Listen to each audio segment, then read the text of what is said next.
هدانا بخير الأديان وشرفنا بسعادة وشريعة الإسلام ومجدنا بطريق الصحابة والعلماء الكرام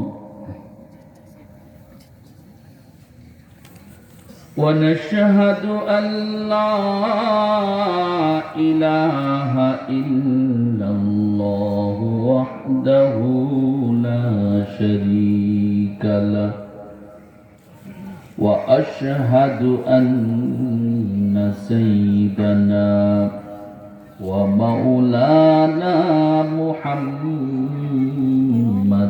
عبده ورسوله الذي أرسله بالحق بشيرا ونذيرا وداعيا إلى الله بإذنه وسراجا منيرا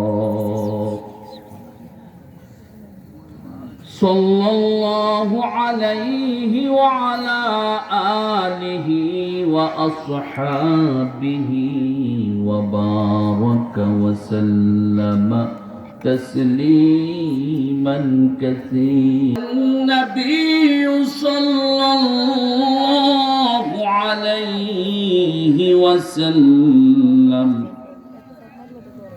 رضا ربي في رضا الوالد وسخط ربي في سخط الوالد وقال الله تعالى في شان حبيبه إن الله وملائكته يصلون على النبي يا أيها الذين آمنوا صلوا عليه وسلموا تسليما اللهم صل على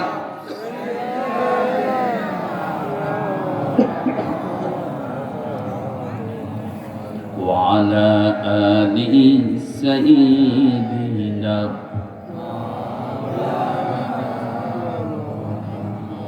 اللهم صل على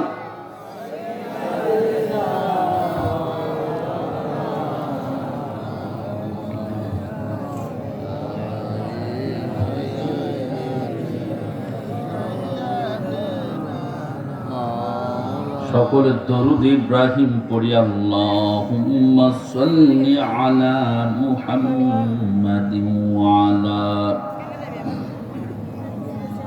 كما صليت على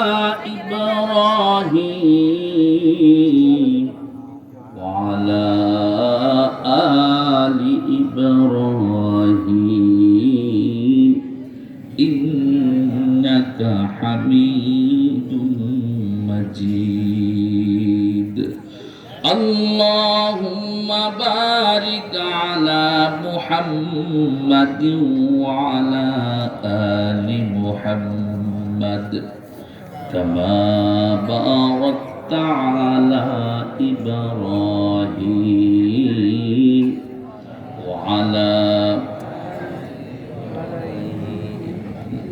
إنك حميد مجيد কয়েকবার জিকির করি লা ইলাহা ইল্লাল্লাহ লা ইলাহা ইল্লাল্লাহ লা ইলাহা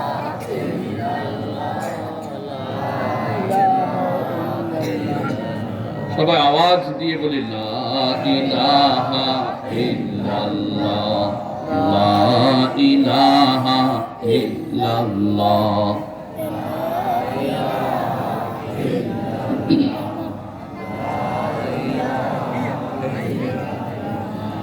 লা ইলাহা ইল্লাল্লাহ। অঞ্চলে এই দুটা মাইককে ভালো পেয়েছি। মজার ব্যাপার হলো দুটোটা মাইকের মালিকের বাড়ি বোধহয় গুণবতীর পাশে। ঠিক আলহামদুলিল্লাহ, আল্লাহ মাইক গুলোকে কবুল করো। আমি তবে আমি এতটা ভালো নেই, মশা একটা ঢুকে পড়ছে, এটা অস্বস্তিতে আছি। পানি খেয়েছি কয়বার দেখেন। সম্মানিত হাজিরিন, আপনারা জানেন যে আজকে এই মঞ্চে, এই প্যান্ডেলে যিনি আলোকিত করতে আসার কথা ছিল, শুধু বাংলাদেশ নয়, সারা পৃথিবীর যিনি সর্বশ্রেষ্ঠ হাদিসের শিক্ষক, তিনি আল্লামা জুনায়েদ বাবুনগরী। আল্লাহু আকবার বলেন। প্রশ্ন হতে পারে, হাদিসের শিক্ষক সারা পৃথিবীর মধ্যে শ্রেষ্ঠ হাদিসের শিক্ষক কিভাবে বুঝিয়ে দেন? এটা প্রশ্ন। আমি তো বলেছি শ্রেষ্ঠ, শ্রেষ্ঠ কিভাবে আবার বুঝে নেন? বাংলাদেশকে অনেকে পাত্তা দেয় না, আমরা বাঙালি। বাঙালির ভিতরে, বাংলাদেশের এই ছোট্ট সীমানার ভিতরে কি রত্ন লুকায়িত আছে, কি সম্পদ লুকায়িত আছে, এটা অনেকে উপলব্ধি করতে পারে না। আমরা ওয়াজ মাহফিল এগুলো তুলে ধরি না। নাস্তিক, মোরতাদ, বেঈমানেরা রাস্তাঘাটে এগুলো তুলে ধরে স্বার্থের দান্দায়, ঠিক নেই। আর আমরা স্বীকার করি স্বার্থের দান্দায় নয়, সত্যিকারের দেশ প্রেমের স্বার্থে।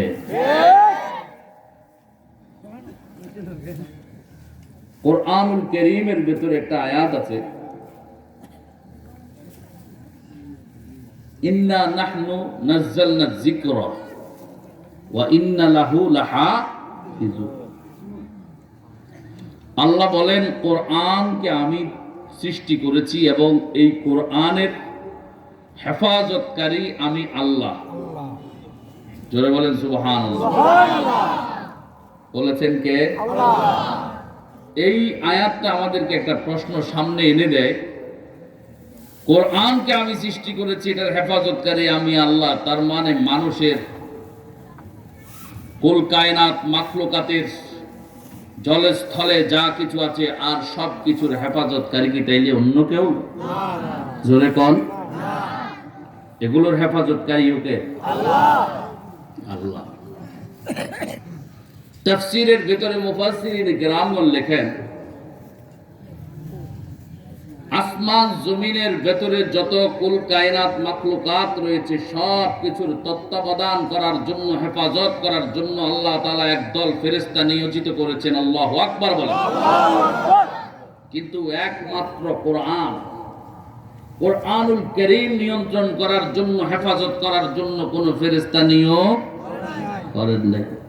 এজন্যই আল্লাহ তাআলা বলেছেন, ইন্না নাহনু নাযালনা যিকরা ওয়া ইন্না লাহু লাহাফিজুন। এজন্যই আল্লাহ বলেছেন যে কোরআন এটা এমন একটা গ্রন্থ, এটার জিম্মাদারি, তত্ত্বাবধানকারী স্বয়ং আমি আল্লাহ নিজে। জোরে বলেন আল্লাহু আকবার।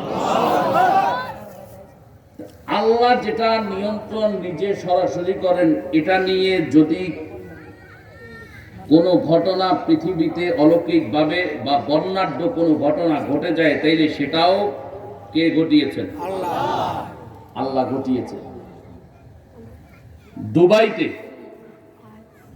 103টি মুসলিম রাষ্ট্র মিলে কোরআন নিয়ে প্রতিযোগিতা হয়েছিল।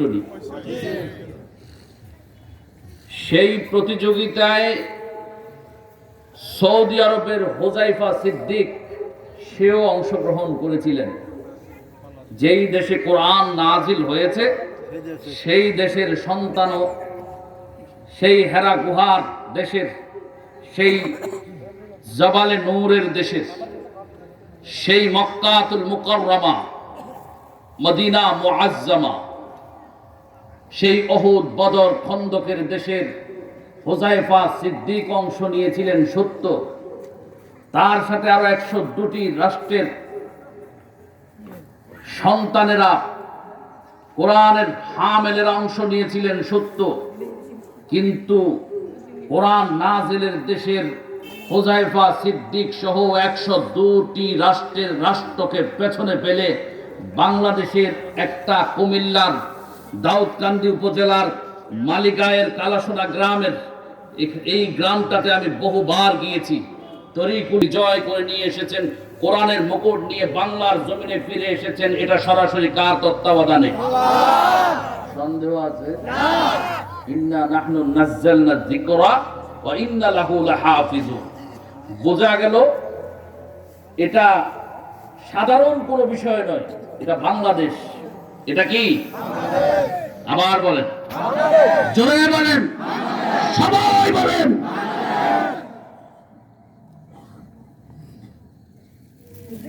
গেল একটা মানবতার ফেরিওয়ালা পশ্চিমা বিশ্ব।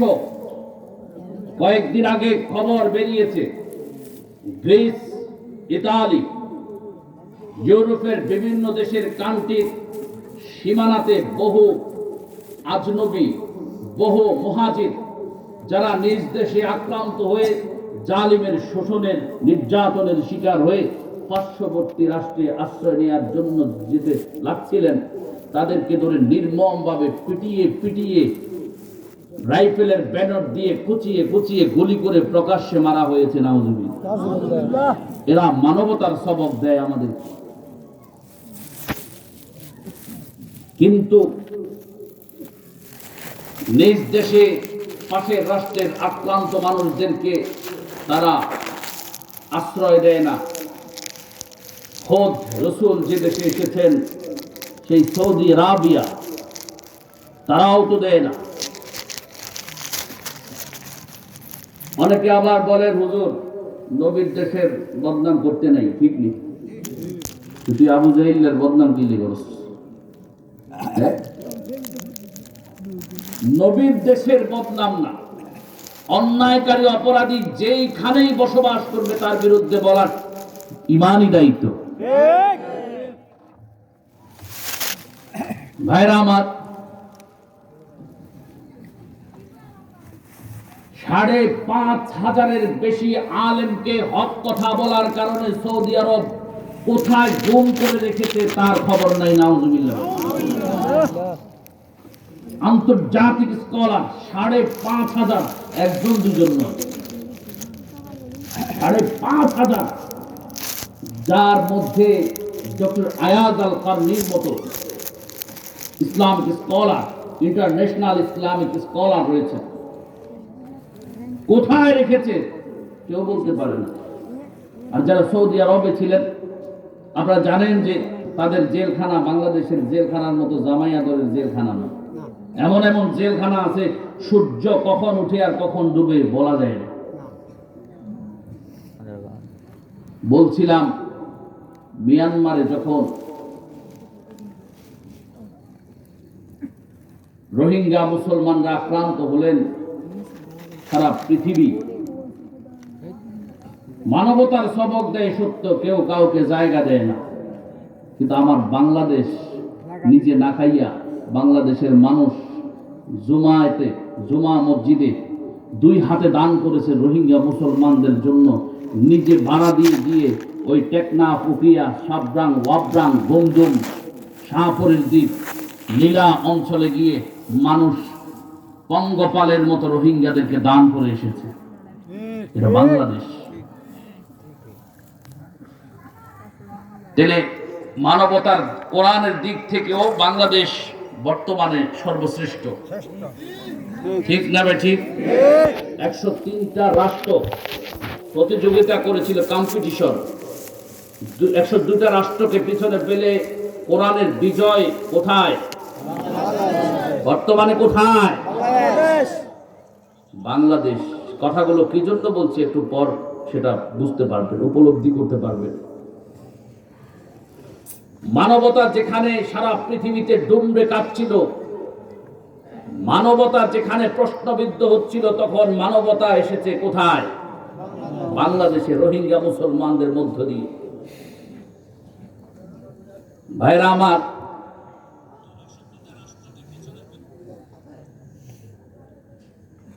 কোরআনুল কারীমের পর সবচেয়ে যেই গ্রন্থটি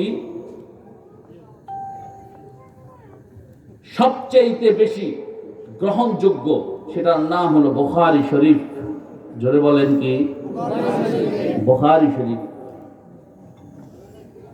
বুখারী শরীফ দারুল উলুম দেওবন্দ মাদ্রাসায়ও পড়ানো হয়, মদিনা ইউনিভার্সিটিতেও পড়ানো হয়, কায়রো মিশর আল আজহার বিশ্ববিদ্যালয়ের সেখানেও পড়ানো হয়, মালয়েশিয়া ইসলামিক ইউনিভার্সিটিতেও পড়ানো হয়। সারা তাবৎ দুনিয়ার সব মাদ্রাসা, ইসলামিক স্কুলগুলো, ইসলামিক মাদ্রাসাগুলোতে বুখারী শরীফ পড়ানো হয় সত্য, কিন্তু একসাথে সর্বোচ্চ সংখ্যক বুখারীর ছাত্র, একসাথে মনে রাখবেন, সারা পৃথিবীর জমিনে একসাথে সর্বোচ্চ সংখ্যক ছাত্র একসাথে বুখারীর দরস নেয় আমার বাংলাদেশের হাটহাজারী মাদ্রাসায়। এই কথাটা মনে রাখবেন। আমি ইনভেস্টিগেশন করে বলছি, আমি তদন্ত করে বলছি, আমি অ্যানালাইসিস করে বলছি। এটার নাম বাংলাদেশ। তাহলে কোরআনও বর্তমানে কোরআনের সুপার পাওয়ার বাংলাদেশে আছে একদিক থেকে, অন্য দিক থেকে বুখারী শরীফের শ্রেষ্ঠত্ব একদিক থেকে বাংলাদেশে আছে। এবার আসেন, বাংলাদেশে বুখারী শরীফ পড়ানো হয় কমপক্ষে ৫,৫০০ মাদ্রাসায়। আলহামদুলিল্লাহ বলেন। বাংলাদেশে ৫০,০০০ কওমি মাদ্রাসা রয়েছে। আলহামদুলিল্লাহ বলেন। বাংলাদেশে ৩.৫ লক্ষ পাঞ্জেগানা মসজিদ রয়েছে। আলহামদুলিল্লাহ বলেন। বাংলাদেশে প্রায় ২.৫ লাখের বেশি জুমার মসজিদ রয়েছে। আলহামদুলিল্লাহ বলেন। পৃথিবীর ইতিহাসে শহর কেন্দ্রিক দিক থেকে যুক্তরাষ্ট্রের পিইউ সেন্টার নামক একটি এনজিও সংস্থা জরিপ করেছে, পৃথিবীতে শহর কেন্দ্রিক দিক থেকে সবচেয়ে বেশি মসজিদ যেই শহরে রয়েছে সেই শহরের নাম ঢাকা। সুবহানাল্লাহ। কোথায়? এই ঢাকা কোথায়? কোন দেশে? বাংলাদেশে। জোরে বলেন, কোন দেশে? বাংলাদেশে।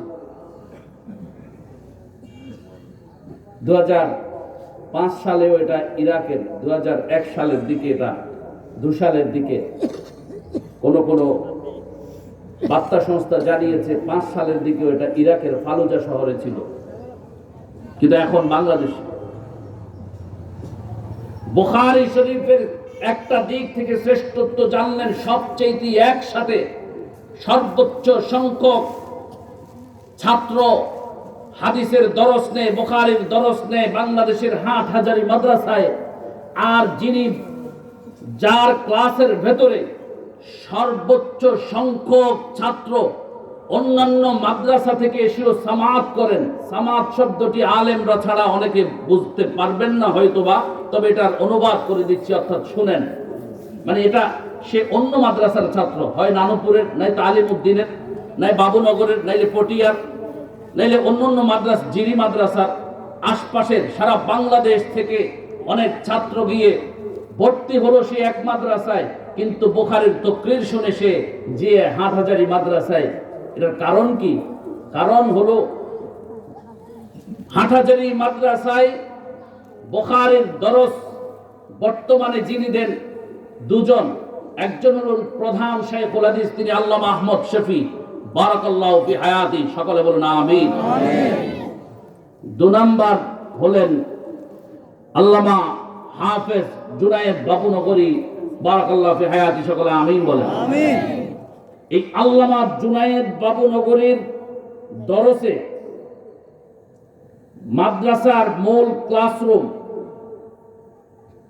ভরপুর হয়ে, যেখানে ছাত্ররা জুতা রাখে বারান্দায়, জুতা রাখার জন্য বারান্দা অথবা অন্য অন্য কাজের জন্য যেই বারান্দা, পায়চারি করার জন্য যেই বারান্দা, সেই বারান্দা পুড়ে গিয়ে সিঁড়ির এই স্তরে স্তরে ছাত্ররা বসে, যার ক্লাসে তিনি, সেই শিক্ষকের নাম হচ্ছে আল্লামা জুনায়েদ বাবনগরী। আল্লাহু আকবার বলেন। সেই পৃথিবীর সবচাইতে বুখারীর সর্বশ্রেষ্ঠ শিক্ষক আজকে আসার কথা ছিল এখানে, কিন্তু দুর্ভাগ্য, কপাল পোড়ার জাত,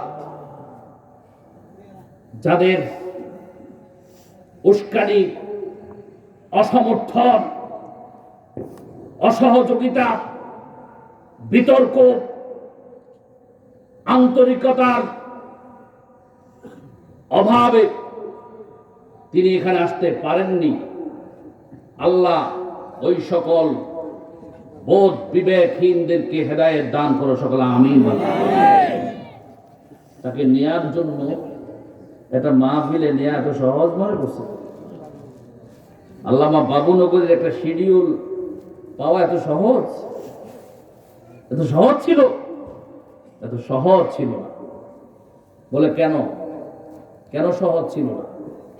সহজ ছিল না এজন্য, যিনি বুখারী, মুসলিম এই গুরুত্বপূর্ণ কিতাবগুলোর দরস দেওয়ার জন্য মোতালা, এমন তকরির মোতালা করেন যার চোখে ঘুম নাই। আমি কয়েকদিন আগে গিয়েছিলাম ফজরের পর, হুজুর আমাকে বলে দিয়েছে যখনই আসো ফজরের পর আসবা।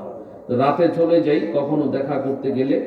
এখানে অনেক হাটাজারি ফারেকিন ছাত্র ভাইরা আছেন, যদি কোনো দিন হুজুরের সাথে বা কোনো মুহিব্বিন যদি দেখা করতে যান, তাইলে বাদ ফজর যাবেন, রাতে মাদ্রাসায় চলে যাবেন, ফজরের পর হুজুর কিছুক্ষণ সময় সাক্ষাৎ প্রদান করেন।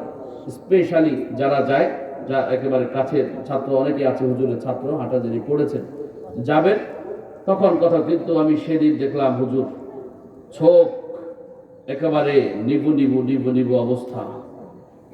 হুজুরের একজন জিন ছাত্র এসে বলছে, হুজুর আপনাকে ৭১টা সেহের তাবিজ করা হয়েছে। কয়টা? ৭১টা। পুরা শরীর আপনি যদি কখনো দেখেন, একটা টিপ দিবেন, দেখবেন এই শরীর আপনি কোথাও আর দেখেননি, এমন অবস্থা হুজুরের শরীরের, এত নাজুক পরিস্থিতি। এরপরও কোরআনের প্রেমে, মানুষের চাহিদায়, মানুষের দাঁড়ে দাঁড়ে গিয়ে তিনি কোরআনের বয়ান করছেন। আল্লাহ, আলহামদুলিল্লাহ, আলহামদুলিল্লাহ। তিনি আজকে আসতে চেয়েছিলেন, কে জানি সকালবেলায় হাটাজারি মাদ্রাসায় দুই ব্যক্তি যে হুজুরের খাদেমকে আজকে খবর দিছে, কয় হুজুর আজকে কুমিল্লার ১৪ গ্রামের গুণবতী এলাকায় কি আপনার হুজুরের একটা মাহফিল আছে বোধ হয়, পুলিশ প্যান্ডেল ফুন্ডেল সব উঠে দিছে। কথা কি সত্য? পুলিশ আসছিল? কইল কেন?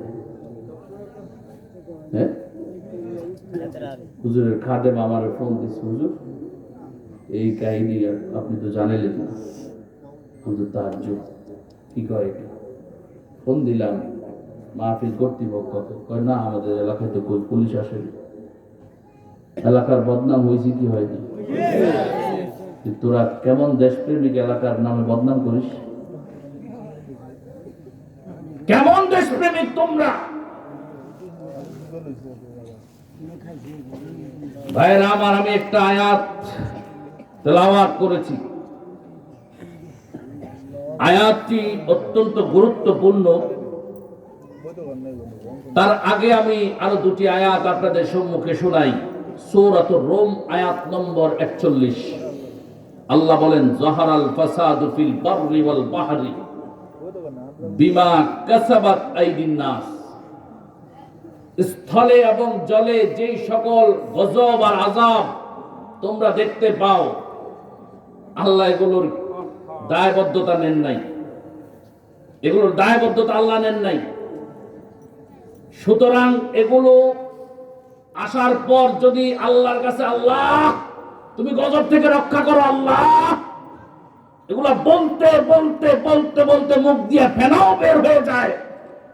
এই সকল গজব আসলে আল্লাহ বলছেন নো, আমি সাড়া দেব না। নাউজুবিল্লাহ বলেন। কারণ এগুলো আমার নয়, আমার কারণে নয়। বিমা কাসাবাত আইদিন নাস, এগুলো তোরা দুই হাতে কামাইছস। এখন দুই হাতে তোরা কামাইছস, এগুলা আমার কাছে শাস্তি। অন্যান্য গজব হলে, অন্যান্য আযাব হলে সেগুলো থেকে তোদেরকে আমি উদ্ধার করব, কিন্তু যেগুলো তোমরা কামাইছো দুই হাত দিয়া, এগুলো থেকে আমি তোমাদেরকে পানা দেব না। আরো স্পষ্ট হবে সামনে। আল্লাহ বলেন লিউযীকাহুম বা'দাল্লাযী আমিলু, আমি মাঝে মধ্যে তোমাদেরকে, এই বান্দারা তোমাদেরকে আমি মাঝে মধ্যে স্বাদ বুঝাবো, মজা বুঝাবো, লাআল্লাহুম ইয়ারজিউন, যাতে এই আযাব আর গজব দেখে তোমরা ফিরে আসতে পারো। বলেছেন কে? আল্লাহ।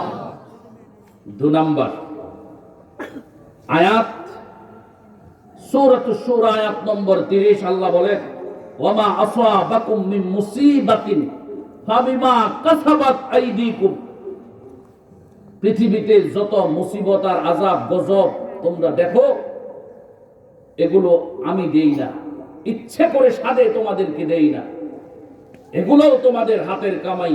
এই আয়াতে আল্লাহ সেটাই বলেন। গজব সম্পর্কে বা আল্লাহ 3 নম্বর আয়াতে বলেন ওয়ালা নুযীকান্নাহুম মিনাল আযাবিল আদনা দুনাল আযাবিল আকবার, পৃথিবীতে যত বড় বড় আযাব তোমরা দেখো, এই সব আযাব আসার আগে আমি কিন্তু তোমাদেরকে রেড সিগন্যাল দিই ছোট আযাবের মাধ্যমে। আল্লাহু আকবার বলেন। আল্লাহু আকবার বলেছেন কে? আল্লাহ। বলেন পৃথিবীতে যত বিপদের সম্মুখীন তুমি হও, এগুলো আসার আগে আমি তোমাদেরকে রেড সিগন্যাল দিই আগে। এক তাফসীরের ভেতরে আল্লামা ফখরুদ্দিন রাজি রাহমাতুল্লাহ আলাইহি বলেন, কোন মানুষের, কোন পরিবারের কেউ যদি আগুনে পুড়ে মারা যায়, তো আল্লাহ ওই পরিবারকে এর আগে কয়েকবার আগুন দ্বারা সতর্ক করেন। সুবহানাল্লাহ। আগুনের মধ্য দিয়ে সতর্ক করেন, মানে আগুন ছোট ছোট ভাবে আগুন ধরে যায়, এরকম কোন ঘটনা সৃষ্টি হয়েছে হয়তো বা তার মনে নেই। আল্লাহ বলেন আমি সতর্ক করি। কোন পরিবারের কোন সন্তান যদি পানিতে পড়ে মারা যায়, আল্লাহ তাআলা এর আগে পানিতে পড়ে মারার আগে কিন্তু তাকে কয়েকবার পানির আযাব দ্বারা সতর্ক করেন, ছোট ছোট আযাব দ্বারা। ভাইরা আমার, আপনারা জানেন যে পয়গম্বর নূহ আলাইহিস সালাম তার জাতিকে দাওয়াত দিয়েছিলেন 950 বছর। ফলাফল কি? 40 জন নারী, 40 জন পুরুষ হেদায়েত পাইছে। আর বেশিরভাগ সময় নূহের সাথে প্রতারণা করেছে। কেমন প্রতারণা? দাওয়াত দিলে হ্যাঁ নূহ চলো তোমার সাথে আছি, আরে তোমার সঙ্গে আছি, চলো সাথে আছি, পিছন দিয়ে আবার ভুলে যায়। বর্তমানে বাতিলের বিরুদ্ধে, অন্যায় অপরাধ জুলুম শোষণ নির্যাতনের বিরুদ্ধে কোন যুবক, কোন ভালো মানুষ যদি আগাতে চায়, পিছন দিয়ে 10-15 জন 20 জন সমাজবাসী তারা পাম পুশিং দিয়ে ভাতিজা আগাও, আর মেয়ে ঠিক আছে তুমি আগাও। কিন্তু যখন বিপদের সম্মুখীন হয়, অন্যায় উৎখাত করতে যাইয়া আস্তাগফিরুল্লাহ, এদের কি আমরা খুশি নি বিয়ে ভাই যে হামলা চালাই ফেলে। প্রথমে কয় অমুকের বাইক বিয়ের বাড়িতে গান বাদ্য চলো, সবাই চলো, পাং পুশিং দিয়ে একটা ফোলা আগাইয়া দেয়। যখন বিয়ে বাড়ির থেকে অন্যরা অথবা যেই কোনো অপরাধে অন্যরা যখন প্রতিরোধ গড়ে তোলে, বাতের শক্তি, মাদক সেবী সিন্ডিকেটর, মাদক ব্যবসায়ীরা যখন কোন সাধারণ যুবককে প্রতিরোধ গড়ে তোলে, তখন সবাই ফেরেশতা কয় আমরা কি কইছি নিয়তের বাধা দিই। ঠিক নূহ আলাইহিস সালামের জাতির অবস্থা ছিল সেরকম। এজন্য আল্লামা ফখরুদ্দিন রাজি রাহমাতুল্লাহ আলাইহি লিখেছেন, সাইক্লোন দিয়ে, বন্যা দিয়ে ধ্বংস করার আগে, পুরা জাতিকে সমূলে ধ্বংস করার আগে আল্লাহ তাআলা নূহ আলাইহিস সালামের জাতিকে 350 বার, 950 বছরে 350 বার সতর্ক করেছেন। আল্লাহু আকবার। 350 বার তারা সতর্ক হয়। আল্লামা সানাউল্লাহ ফানিপতি রহমাতুল্লাহ আলাইহি লেখেন, পয়গম্বর মূসা আলাইহিস সালামকে কষ্ট দানকারী, বনি ইসরাইলকে আক্রমণকারী ওই পয়গম্বর মূসা আলাইহিস সালামের শত্রু ফেরাউনকে আল্লাহ তাআলা 20 বছরে, আপনারা জানেন যে ফেরাউনকে নীল দরিয়ার ভিতরে ডুবাইয়া মারছে কে? আল্লাহ। এই সমূলে ধ্বংস করার আগে, পানিতে ডুবাইয়া মারার আগে আল্লাহ তাআলা পানির মাধ্যমে, পানি দিয়ে ওই কুখ্যাত ফেরাউনকে 20 বছরে 7 বার সতর্ক করেছেন। কয়বার? 7 বার। 20 বছরে 7 বার। কয়বার? 7 বার। 20 বছরে 7 বার তাকে সতর্ক করেছেন। 8ম বারে আল্লাহ ছেড়ে দেননি, না আর ছাড়া হবে না।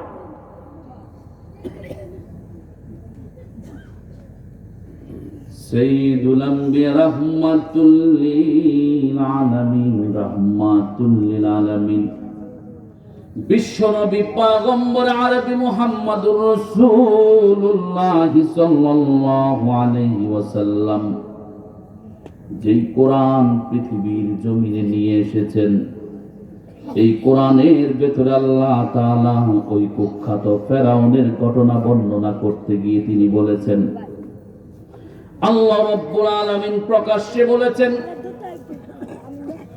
যতবার 7টি বার ওই ফেরাউনকে ফানি দ্বারা যখন আল্লাহ রাব্বুল আলামিন সতর্ক করেন, ফেরাউন ছিলেন অত্যন্ত ট্যালেন্ট, বুদ্ধিমান। ফেরাউন বুঝতো, উপলব্ধি করতে পারত, গজব, এই গজব আমার উপর আবর্তিত হচ্ছে, এটা আমার উপর গজবটা কার গজব? আল্লাহর গজব। ফেরাউন সেটা বুঝতে পারতেন সত্য, এজন্য ফেরাউন বারবার আল্লাহ রাব্বুল আলামিনের কাছে তওবা করতেন। আল্লাহ তামাশা দেখছেন ফেরাউনের, একবার নয়, দুবার নয়, 7 বার। আল্লাহ রাব্বুল আলামিন যতবার তার কাছে আযাব প্রেরণ করেন, ফেরাউন রাতের বেলায় আল্লাহর কাছে তওবা করে, আর দিনের বেলায় একবার এমন ঘটনা ঘটেছে, 7টা বার আযাবে সতর্ক হবার পর, করার পরও ফেরাউন শিক্ষা না নিয়ে 8ম বার আযাব আসার আগে এসে সমগ্র জগৎবাসীকে, তার অনুসারীদেরকে ডেকে বলে, মানুষেরা মনে রাখবা, ওয়ামা আহদিকুম ইল্লা